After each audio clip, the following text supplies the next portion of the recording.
Well, hell.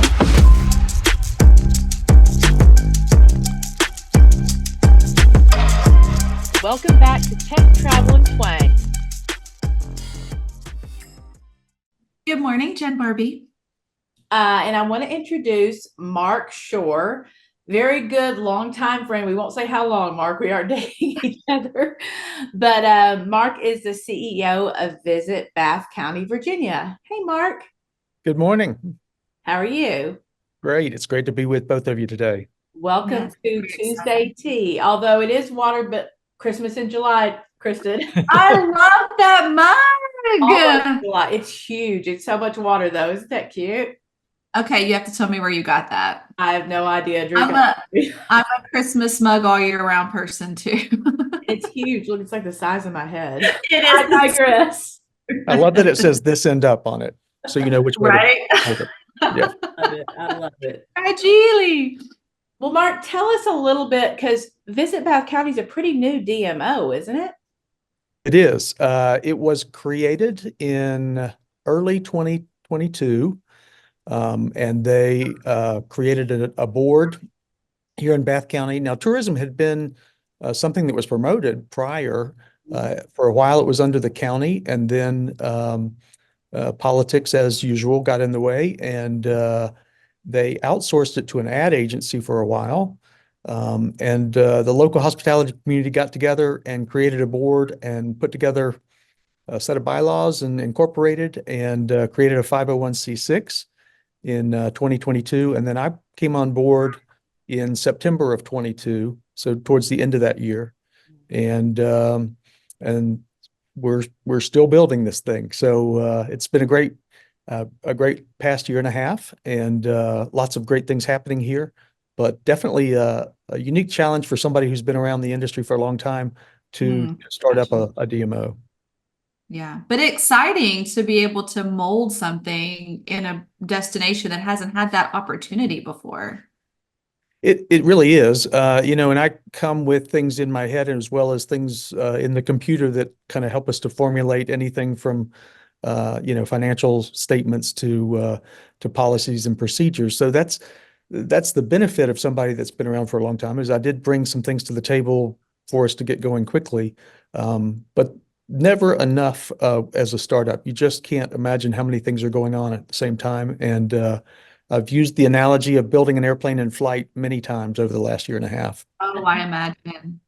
So you had to have, so my big question is, when this opportunity came about, what was your thought process in determining that you were going to be part of this, like from the get-go build of a brand new DMO? Like, what was going through your head in that moment? What challenges were you like deciding you were willing to be part of, I guess? Well, yeah, I was hired, and then the first 2 weeks I actually sat in the lobby of our main hotel because we didn't have an office. And so we went from, finding an office, getting everything hooked up. I put together my own desk chair. Somebody loaned us some furniture. The county gave us some of the old tourism files that they had. And so it really was kind of well, let's see what we can put together here during those first couple of weeks. The community has been very supportive. It's a small community here. Our total population in Bath County is 4,200 people. Wow. 90% of our land is either national forest, state park, or nature conservancy. So there's very little private land to build homes on. And so our population is smaller. We're the second smallest population in Virginia. Oh, wow. And what does Interesting. that inflate to with tourism? Well, we have one major player, and that has influenced tourism here since 1766. There's actually been a resort of sorts called the Homestead, now called the Omni Homestead Resort, here since the 1700s. And the main structure there now is a 500 plus room hotel that most of which structure dates back to the early 1900s, 1900 to 1930s. And so they just finished a $170 million renovation. Wow.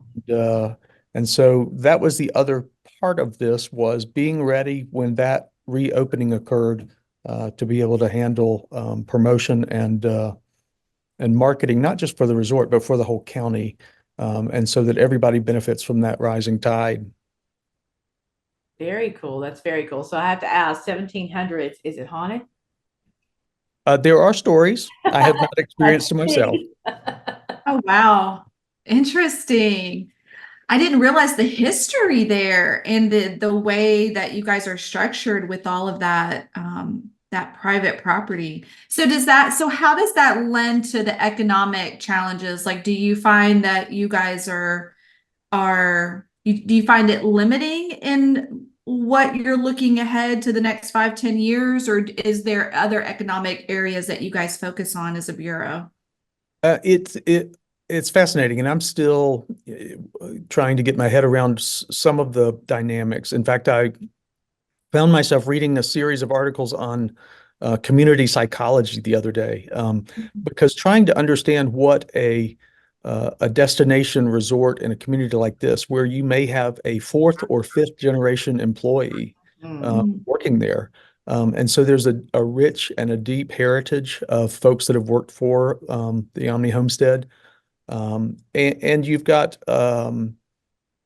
an understanding that tourism is important, but not an understanding of why or how it impacts them individually. And one of the things that I came on board, we had an 18-member board of directors, which A large board. is a large board for a small community too. And I have always said that if King Arthur had 12 at his round table and Jesus had 12 disciples and one of those didn't go well, then maybe 11 is a good board size. But I have a board of 18 and they've been fantastic, very supportive. And it does mean that I have access to most all of the hospitality community here in Bath County. But the community doesn't necessarily understand. They know tourism is good for them, but they don't know how. And so I've pushed back to the board and said, if there's one number that you can remember, it is to talk about the average household tax savings per year because of tourism.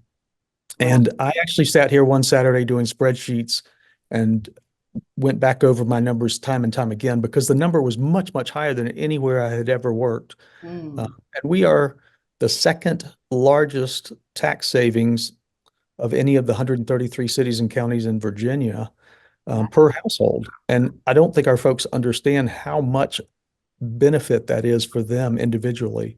It's almost 6 times what the average is for Virginia.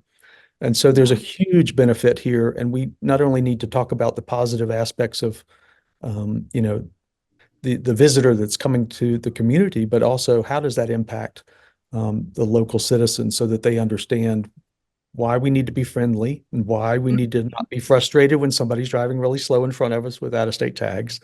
It really is, it's significant to see the impact here. That's incredible, though, that at least you've got that one step of they know it is good for them. They just maybe not know why, because in a lot of communities, it's even, towards anger at tourists. It's getting to that point in some of those places. So it's really good that you have that foundation to build on. And then aside from their taxes, I've noticed a lot of community development happening in terms of just the psychological, like you said, being kind, being patient, getting the community to embrace these visitors as guests.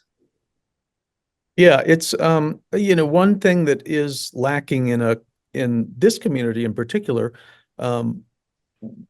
There has been such a reliance on the resort, the main resort, doing most of the legwork for things, that we probably have some areas of improvement in product development. That I would have been a little slower to say that's at the top of our list, but it's got to be at the top of our list. The activities and just the Main Street activities have a lot of potential and need to be developed. So we're looking at ways that we can include what we say and do, and use the lodging tax correctly to help with product development.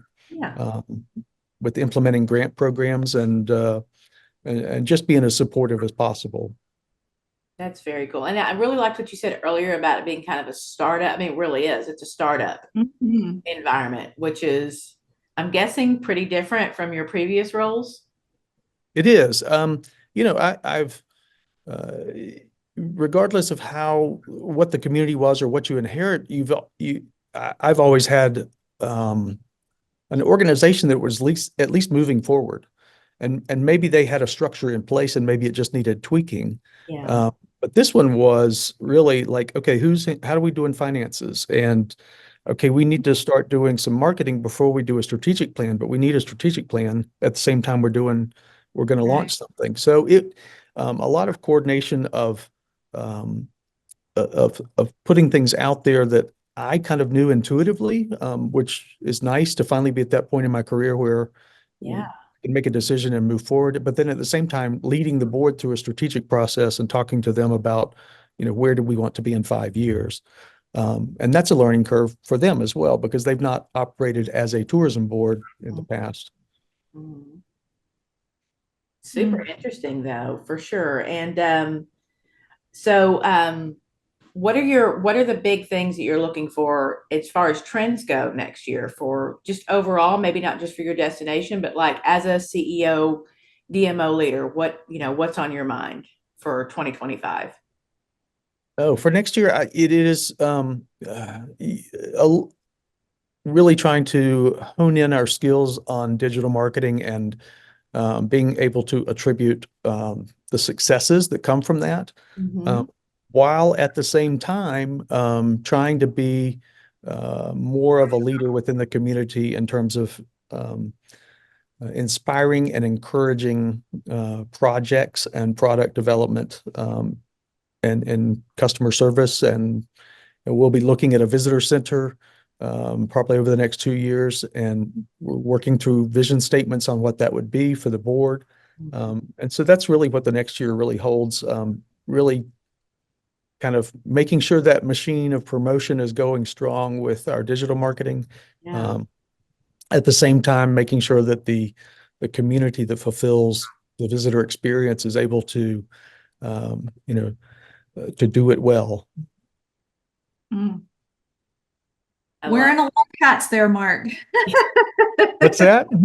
That you were in a lot of hats there, just from from being, in such a brand new DMO perspective, but then looking ahead at things that DMOs that have been around for 10, 20 years are looking at those same things, like we have, we're talking to DMOs constantly that are just now thinking about, well, it might make sense for a visitor center at some point. They've been around 10 to 15 years, and you're definitely, you've got a lot that you are focused on, which is super exciting, but also like, tell us about how that, like how are you prioritizing just knowing all the things that you have in front of you, but also knowing all the things you have to do today to play catch up, right? With some of those destinations that you're competing with that visitor for.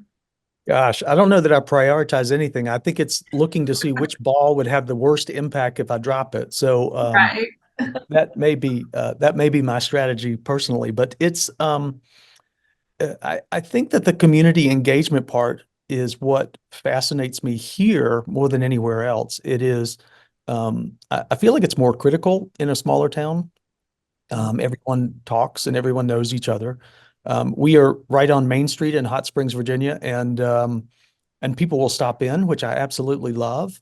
And it could be one moment it'll be the folks that are passionate about our hiking trails and our mountain biking trails, and how we're going to keep those maintained and how we're going to work with the Forest Service. And so I've got that conversation going on. And then the next stop will be the Women's Garden Club, who has been around for 100 years and has helped us to maintain our current outdoor covered visitor information gazebo, which is a beautiful spot at a crossroads that really serves our visitor well while we don't have a manned visitor center. And so that interactions with different parts of the community, making sure that they're feeling heard, and then trying to figure out how to prioritize those, has been a real joy here in Bath County. That's maybe a little different. So the visibility on Main Street is something I would highly recommend. I don't normally say that a visitor center or a visitor office should be taking up space, but we've got a lot of open space, so I'm not as concerned right now. But I think that that access to the general public in this community has been very important. Do you have a lot of local artists? We do have some, not as many as you would think, but we have a strong kind of arts community. And so we have folks that have hosted a plein air festival in the past, and that has garnered national attention. And our arts association actually hosts the largest indoor art show in Virginia with about 900 pieces of art each summer. And so that's a significant draw. So we have a strong and vibrant arts community, but we really could develop a little more with the artists that are within the community, I think. Well, especially with your visitor center, you could turn part of that space into a maker's market for maybe local artists who don't have storefronts. Would love that. And believe it or not, those folks have stopped by here as well and shared with me how they'd like to be a part of that. So I do think that the evolution of a visitor center from the years I've been in this industry, it used to be that people came in and said, "What do we do?" Yeah. We just got here. What do we do? And they had no idea. But with access to everything on the internet, they now come in and they ask for confirmation. We're thinking about going here for dinner. What night would you say? Or do we need reservations? It's a little more of a enhancing what they already know. Yeah. Maybe helping to curate their experience a little bit more. But they don't come in with a lack of knowledge. They come in knowing a good bit about what there is to do and see. And so we need to tailor any visitor center that we do in the future to someone who's partially knowledgeable at least, and try to upsell the destination in a way that helps them experience it better.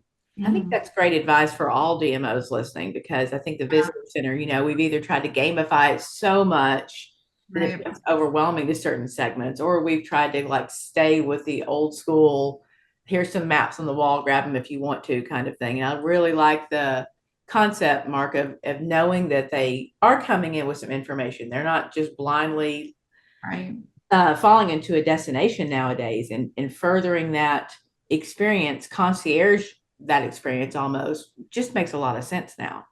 It does. Yeah. And so this community was really founded on wellness. The initial hotel here was called the Warm Springs Hotel.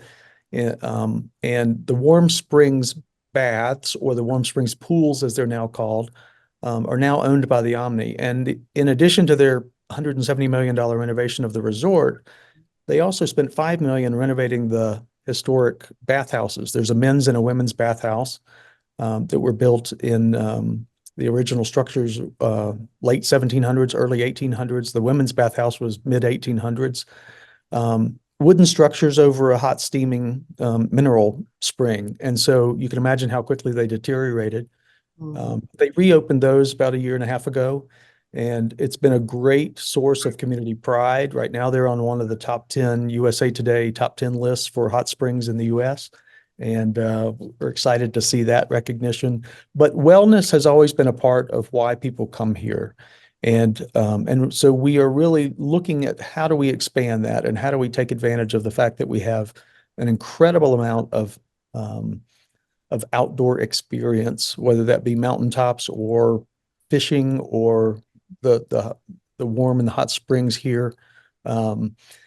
Those are all part of that component of wellness that is being developed and has come out of our research and our marketing as a target for us. So we're focused on wellness, we're focused on outdoors, and there's real opportunity with both of those to expand the markets and the knowledge of Bath County. Absolutely. And Kristen and I have been talking about that too. I don't want to say the rise of wellness tourism, because it's been on the rise for a long time, but just the absolute explosion of that being some of the top reasons people go. And even as far as sleepcations being a thing now, people just want to unplug. Yeah, there is some, and it's funny. We're trying to find the research on this, but we have been told that because the karst, the ground here, is so thin and the springs come bubbling up through the ground, that the magnetic forces help people to sleep better. And so once we understand the scientific background on that, we hope to be able to promote that. It's a rural county with with a lot of forest land, so there's not a lot of lighting. We can take advantage of the dark skies and people being able to experience that. So Astrotourism, yes, yeah, absolutely. so really lots of opportunities there on the wellness front, and that's I'm going to jump in and promote for you if you don't mind.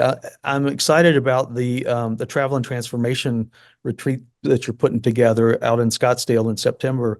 That just it's the perfect combination for me to understand how can we kind of market wellness a little better by experiencing that as part of that event, and then also um, you're putting together the opportunity to talk with colleagues, and that is something that I miss tremendously. I've been around a long time, and back in the old days, uh, IACVB or DMAI, whichever it Yeah. was at the time, used to have CEO forums that lasted 3 days, and you spent the 3 days with kind of similar sized budget groups, about 20 of you, and you outlined the first day everything you wanted to talk about as a group, and then you had a moderator that helps you talk through those.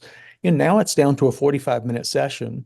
And Yeah. that's just too quick. It's too quick. And I miss that opportunity to bounce ideas off of people or to be able to share from experiences. And so I'm really excited about this travel and transformation conference you've got coming up in We're so September. excited to have you too, because that's, I think, where we lay too, is the frustration of there's so much going on at conferences nowadays. It's almost like drinking from a fire hose, and you can't really take the strategy away from it either. So for me, there's a couple of issues that Kristen and I wanted to address with doing a think tank and retreat.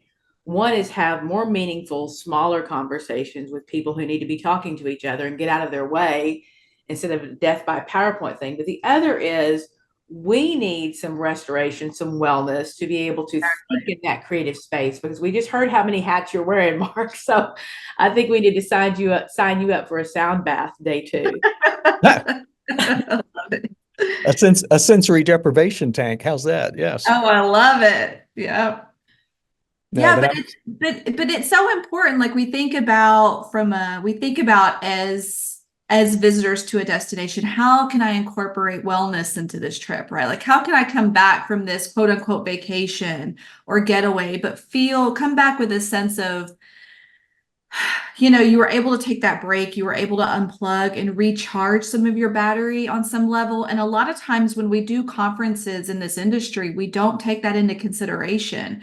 We come back from a conference having been conferenced to death without that feeling of being able to truly come back energized and restored to the level that we can pass that knowledge and that feeling onto our teams and our colleagues and really push things forward and get out of a conference what you should be getting out of a conference, right? And so we don't do that as an industry, and that's I think the biggest frustration is where can we look at doing what we need to do as individuals in this industry and learning and absorbing and having those conversations, but also take into account our wellness at the same time so that that's truly a benefit to us. Those days we're spending away because we don't have enough time as it is, right?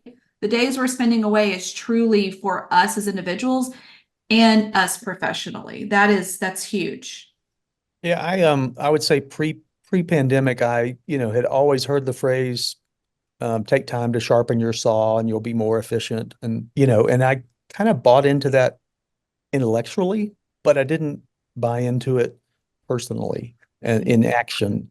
And so I think, and I think for a lot of folks, the reset during the pandemic really helped a lot of people realize what's important and, how to use all of yourself and mentally, because we weren't running quite as hard. And how to use yourself mentally and be prepared um, to take a breath Right. and come up with that new idea instead of having to listen to the PowerPoints, as you said, death by PowerPoint. I like that. But everything I go to, I'll find a nugget of inspiration. So I take notes because that helps me to listen better. But when I have an action item that I want to take back home, I'll star it on my page. And I'll come back with, if I come back with 3 or 4 items a day, from a day from a conference, then I'm really happy. Mhm. But I don't ever take the time to really develop those at the conference or to think through them. And Mhm. so that's what I'm looking forward to is, The the unpacking opportunity to, sessions after the yeah, yeah. conversation. That's what we Yeah. were thinking about with the poolside unpacking. Like, now you've had this tough conversation. Let's go chill and we can unpack and, go a little deeper, a little further with those. And you don't normally have that time. Yeah. So we're super excited about it. Lots of support out there. It seems like a lot of people were looking for something like this. So we are super pumped. Now it's time to put it on, right, Kristen?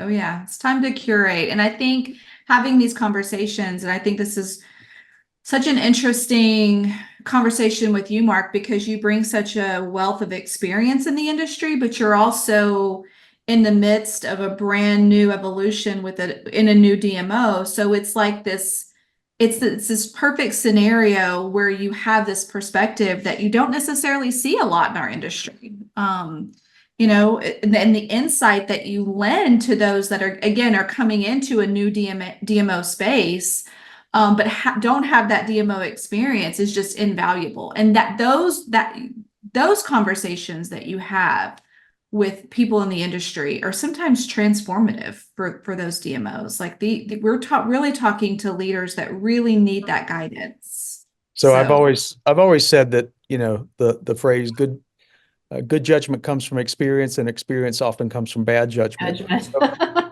So if the opportunity to share not only ideas that are good, but also to be able to share areas where I've tried something and it didn't work.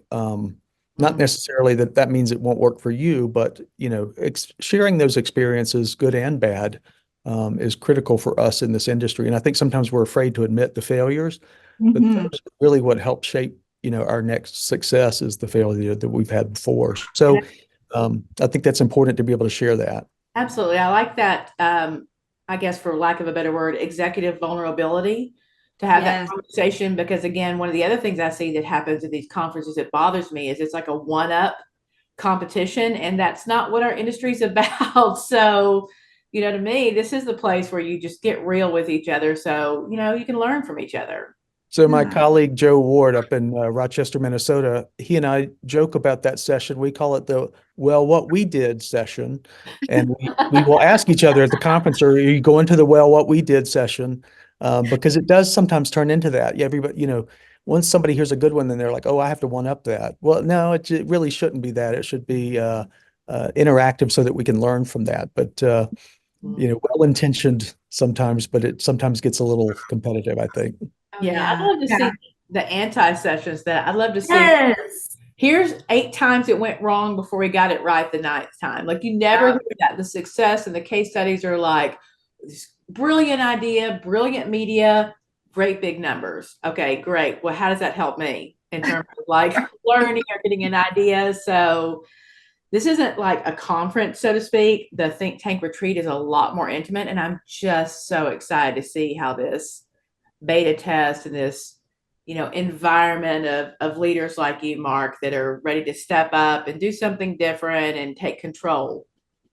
Well, it may have been let's just say a long time since you and I have sat down for dinner together, but it was it was probably one of the quickest decisions I've made, to attend something. So I'm excited about being a part of that. And I'm not I'll still be at DI's annual conference and looking forward to that. I mean, it's a Yeah. different connection. So uh, Mhm. I think this is a new thing that we can all take advantage of, but also learn from. I hope to have some not just personal and professional ideas to bring back, but some community-oriented things around the whole wellness concept that we can implement here as well. I I love love that. I love that. So I do want to ask you, just pivoting off of that for a second. So as we look forward for any DMO CEOs out there listening, or VPs or CMOs, what are the biggest threats we're facing in the next year to few years, do you think? Hmm. Um, as an industry, that's a tough one. I think, I've seen such an evolution. When I first started in this, we drew the line and we said, we're a marketing organization. We don't do anything except spend our money outside the community to get people to travel here. And I think we've learned that was not the best approach. And so that engagement with the community, but I don't know,